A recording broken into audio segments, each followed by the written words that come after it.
Hay una frase que en lo personal me cambió y me ha cambiado desde que la escuché. Un día, yo bauticé cuando tenía 17 años, lo he platicado. 2 años después, estaba hablando yo con un hermano muy querido, un amigo, la persona que me discipulaba en ese momento, y le dije, mira, uno de mis sueños es, yo quiero trabajar un día para la iglesia de tiempo completo. Yo sueño con ser un ministro, yo quiero ser un misionero, ir a otros lados, ese es mi sueño. ¿Qué hago? ¿Cómo le hago para lograrlo? Y me dijo esta frase: vive de acuerdo a lo que quieres alcanzar. Vive de acuerdo a lo que quieres alcanzar.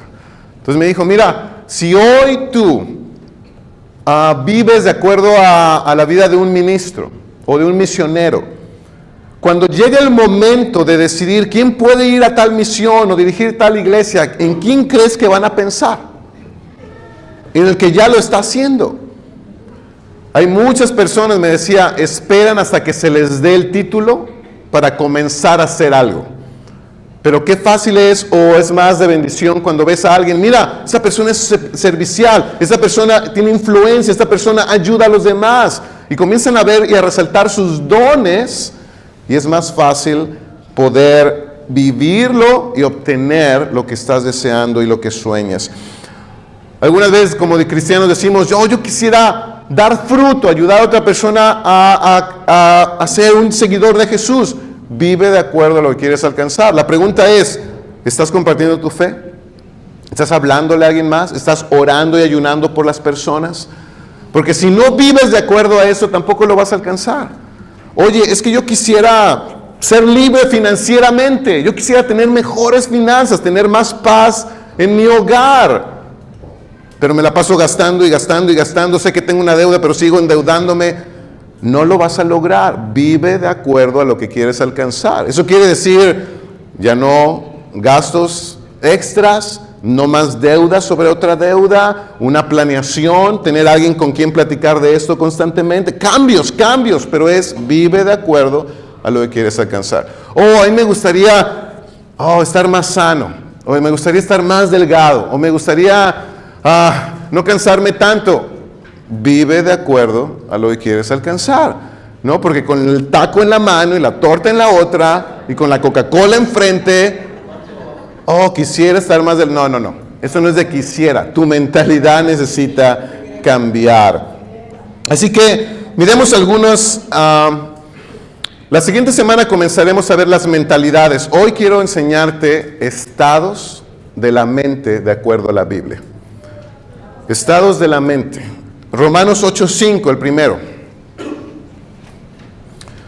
Romanos 8:5 dice, porque los que viven conforme a la carne ponen la mente en las cosas de la carne, pero los que viven conforme al Espíritu en las cosas del Espíritu.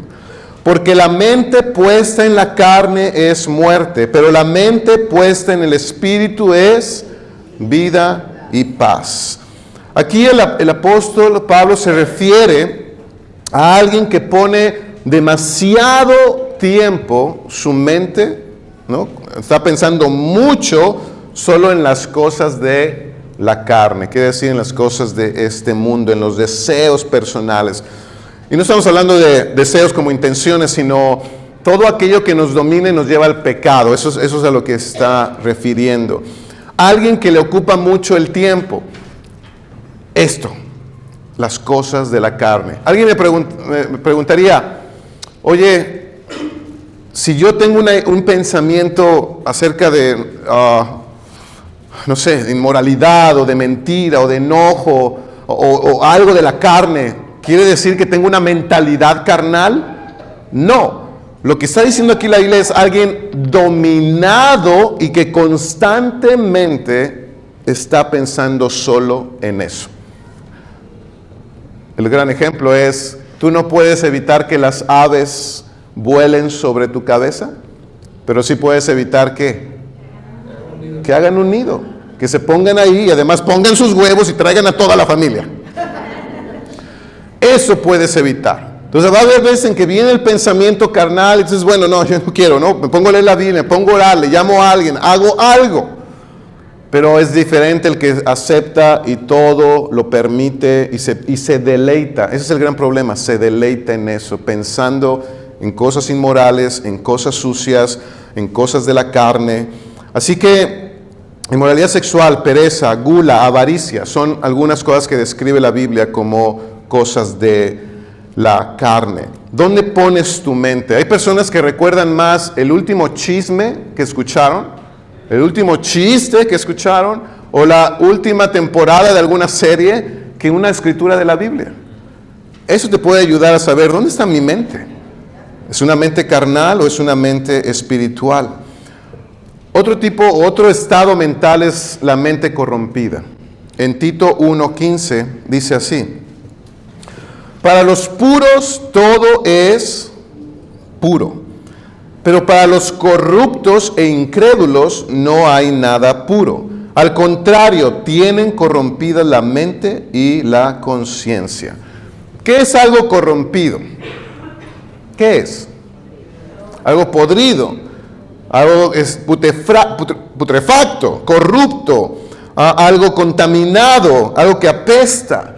Y la mente corrompida es aquella que ha llegado al nivel más grande de carnalidad, por así decirlo. Comenzaste tal vez pensando solo en cosas de la carne, pero pasas al otro nivel, donde ya pasas tanto tiempo solo en la carne y no en el espíritu, que se corrompe tu mente.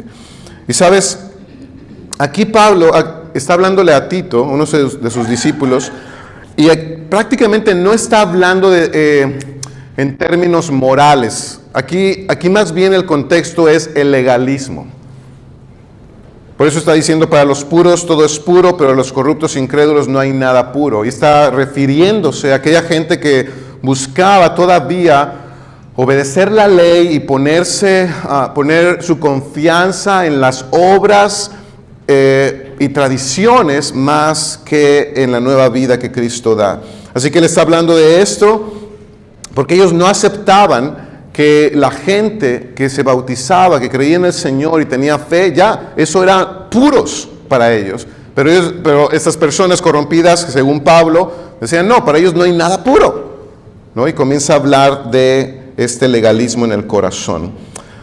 Cuando yo era misionero, la segunda vez que fui misionero a una ciudad que se llama Aguascalientes, en México, y es literal, hay agua caliente ahí. Cuando tú vives en el centro de esa ciudad, no tenías que usar calentador. Solo alguien conectaba el agua directo y te bañabas con esa agua. Eran aguas termales. Entonces, en aquel lugar, mi esposa y yo estuvimos 5 años. Primero llegamos como novios dirigiendo la misión. Después nos casamos ahí. Ahí nació Abner, en buenos tiempos. Pero llegó, me acuerdo, un hombre a la iglesia una vez. Y cuando llegó él, nadie podía concentrarse. Yo estaba predicando y veía a la gente así. Algunos se paraban, ¿no? Y era, ¿qué está pasando aquí? ¿No? Y era difícil. Hasta que me acerqué, ¿no? a la parte donde estaba este hombre para presentarme y ¡ay! Me paró el olor. Ese hombre apestaba literalmente.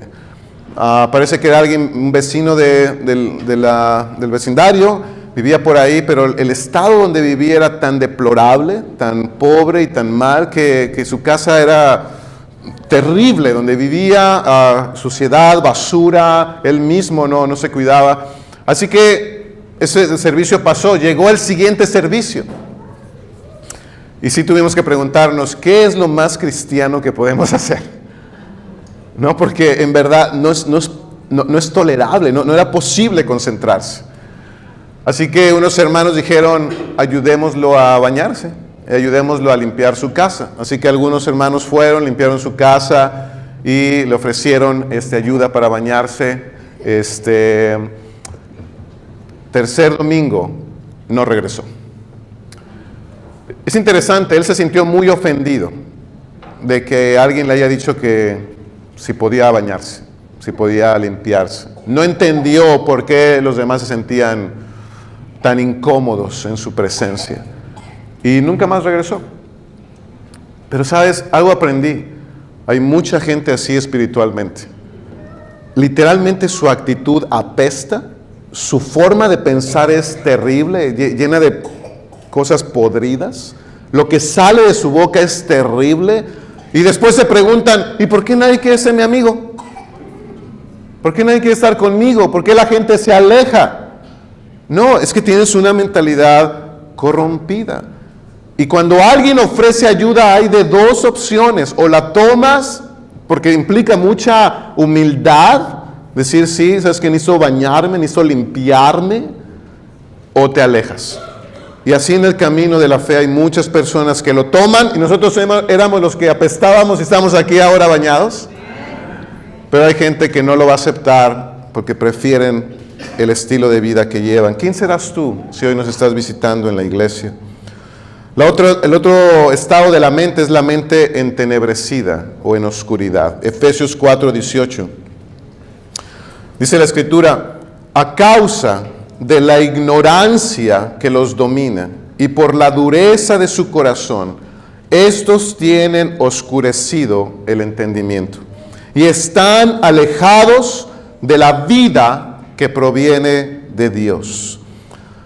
La palabra que usa aquí la Escritura para oscurecido o entenebrecido es algo privado de luz, algo donde no entra la luz fácilmente. Y aquí da la idea de que la razón por la que esta mente no tiene luz es porque no entra la palabra de Dios. ¿Se acuerdan que dice un salmo que la palabra de Dios es una lámpara a mis pies, ¿no? Que alumbra mi camino? Cuando la palabra de Dios no entra a tu mente, te aseguro, lo más fácil es que regrese las tinieblas, el engaño y todo lo que va a dominar tu vida o la estaba dominando antes.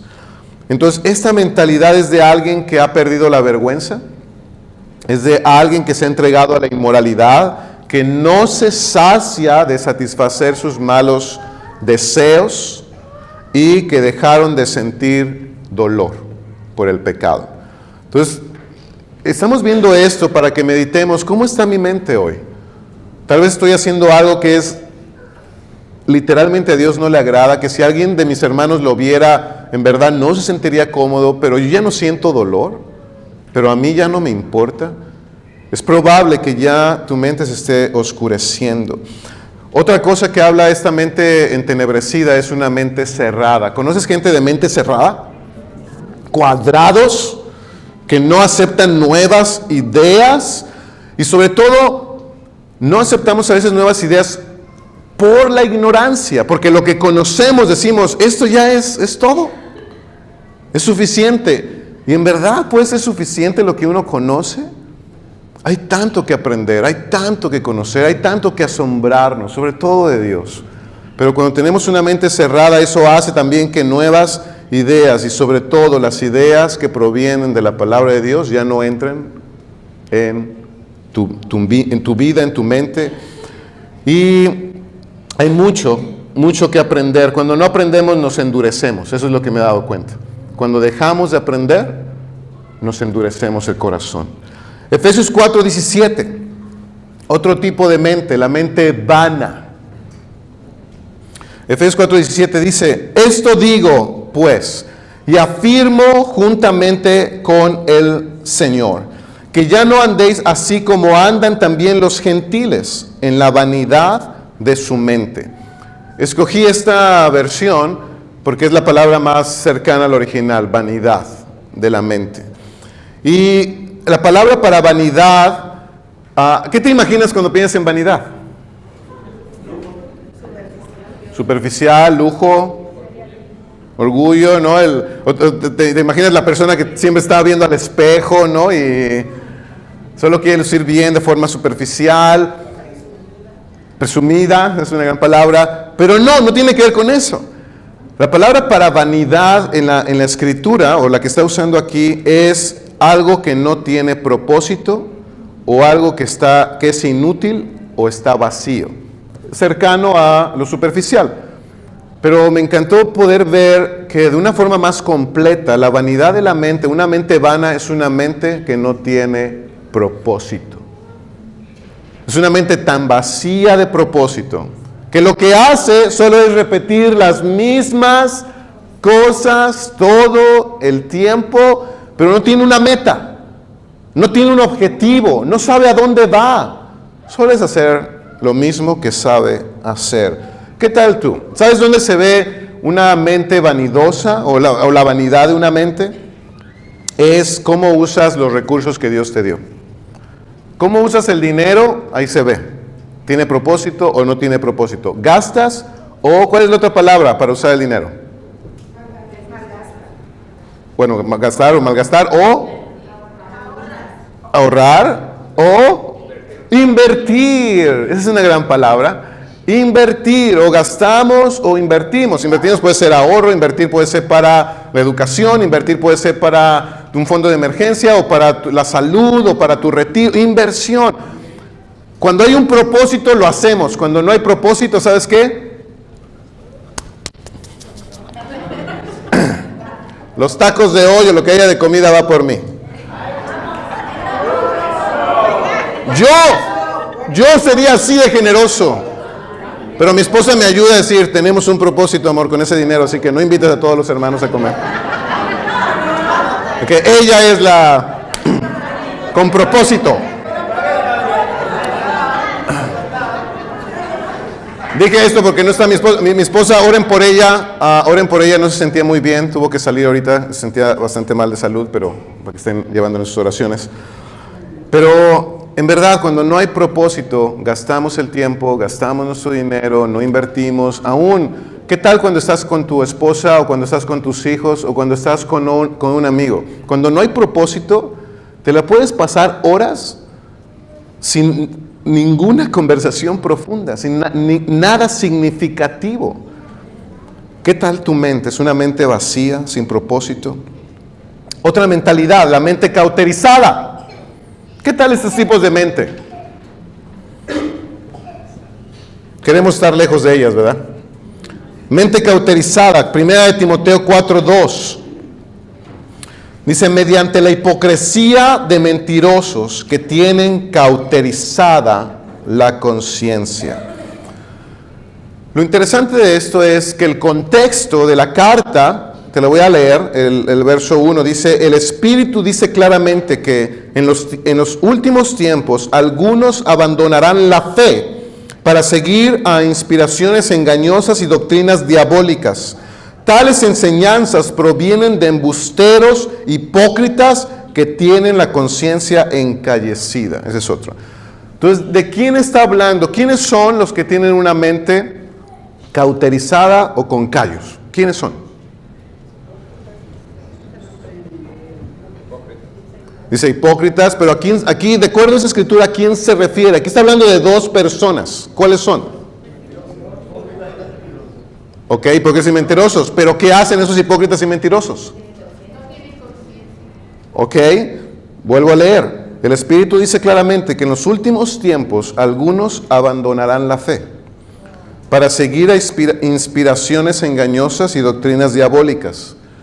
Tales enseñanzas provienen de embusteros hipócritas que tienen la conciencia encallecida. ¿Quiénes son esas dos personas?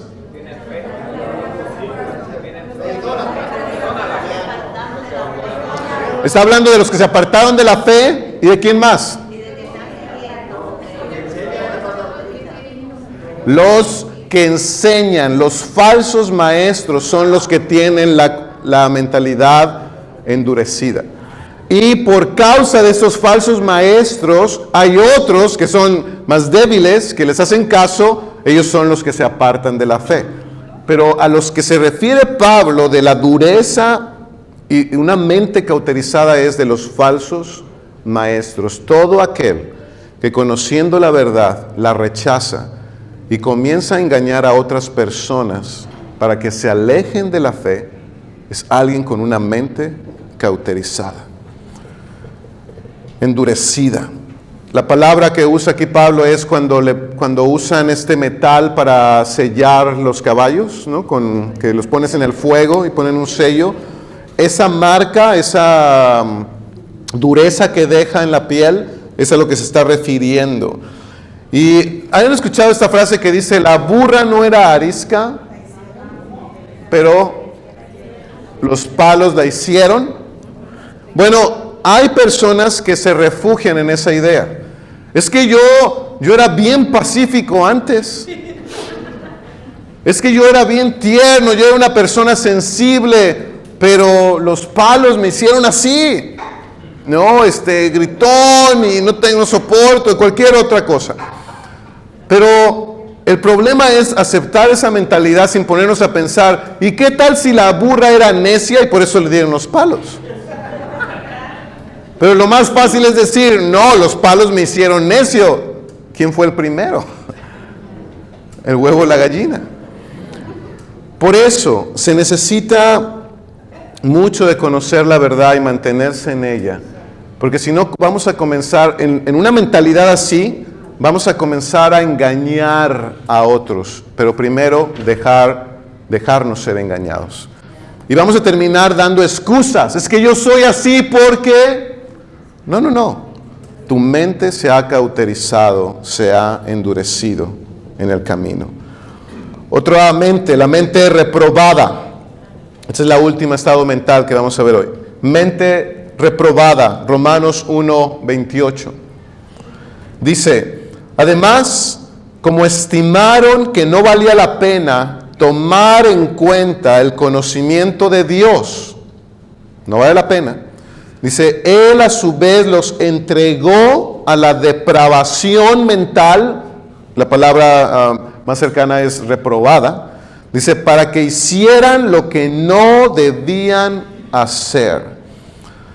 La palabra aquí para depravación, que se ocupa, la única razón que se ocupa en el Antiguo Testamento no es para personas, sino para los metales. Entonces, cuando se probaba un metal y reprobaba o no era lo que decía ser, esto no es oro, es otra cosa, ¿no? Reprobaba el examen del fuego, se usaba esa palabra.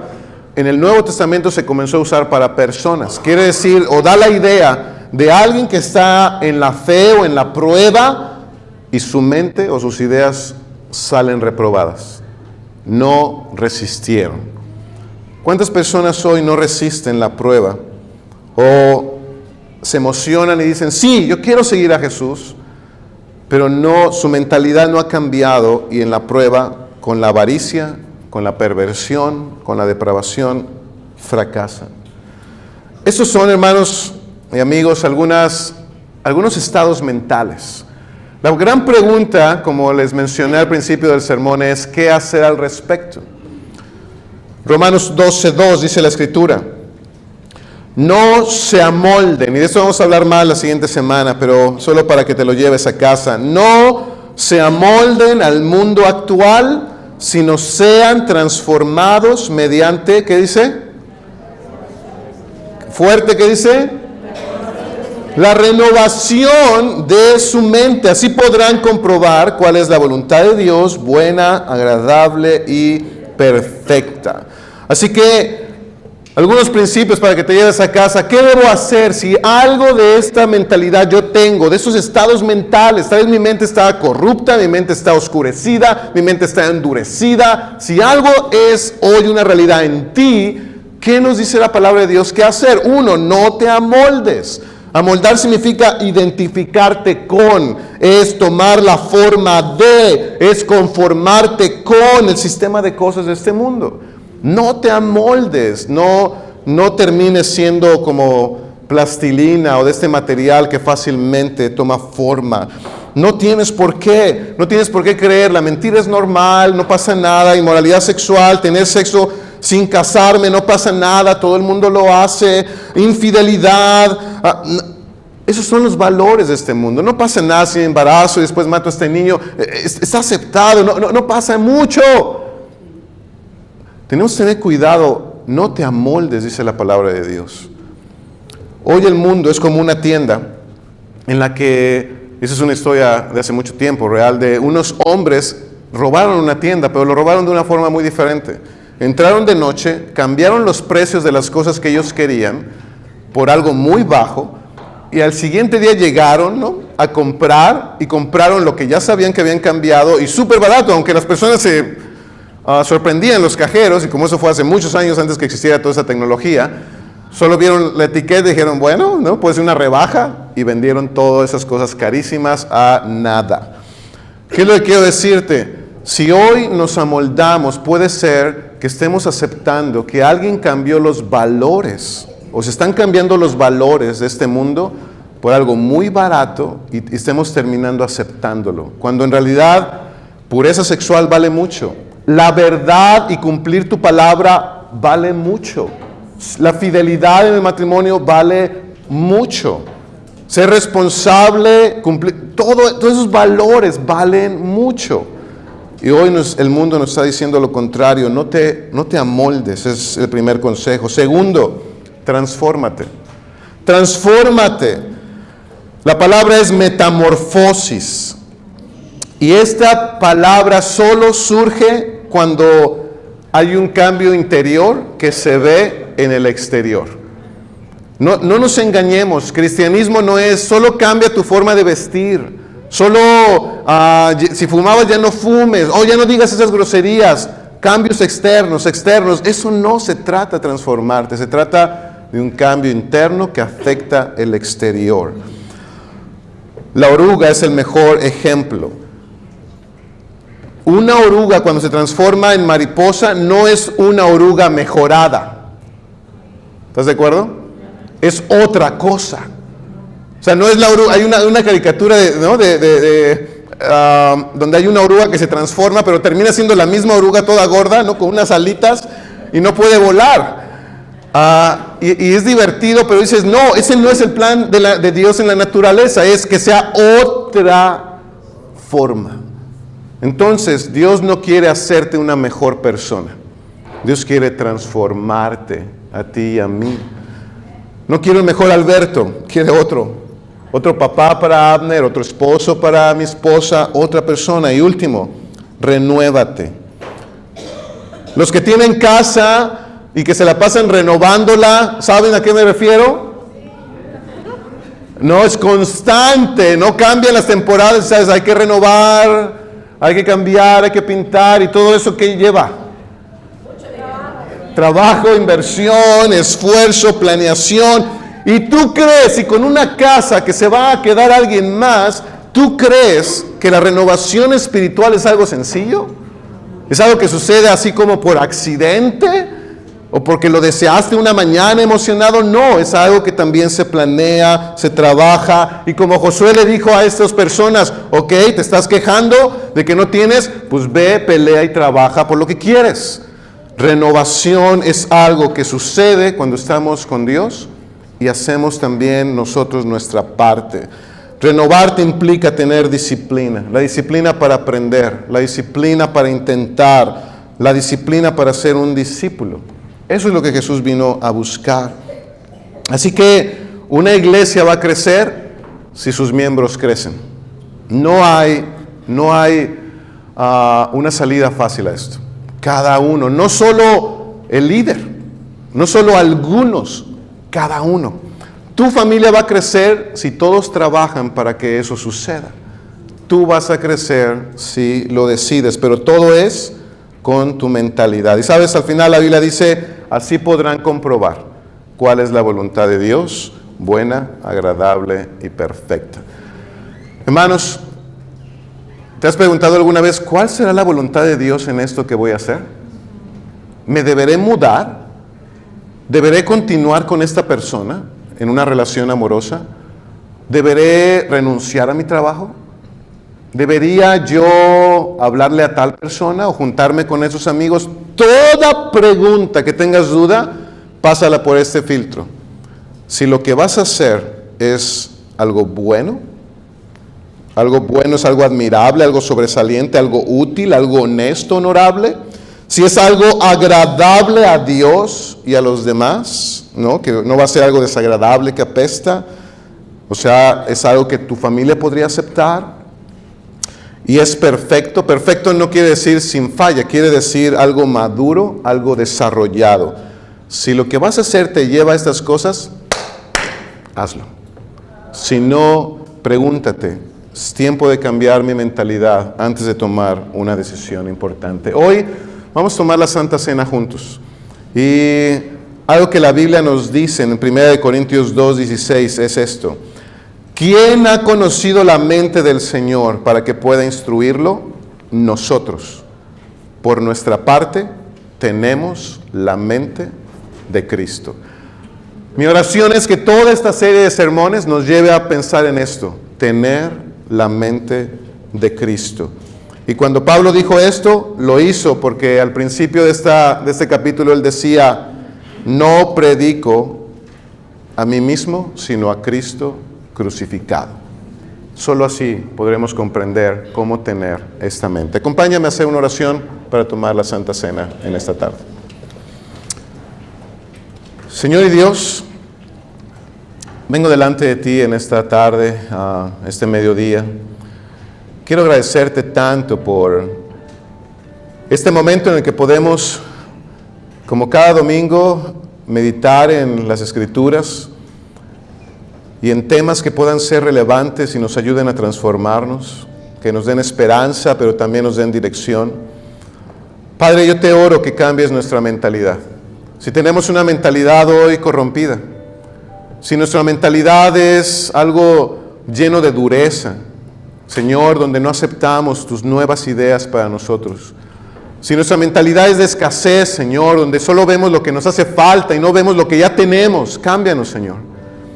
Te oro, Padre, para que podamos meditar en la mente de Cristo. Y así cada uno de nosotros preguntarnos hoy, mañana y cada día, ¿qué haría Jesús en mi lugar?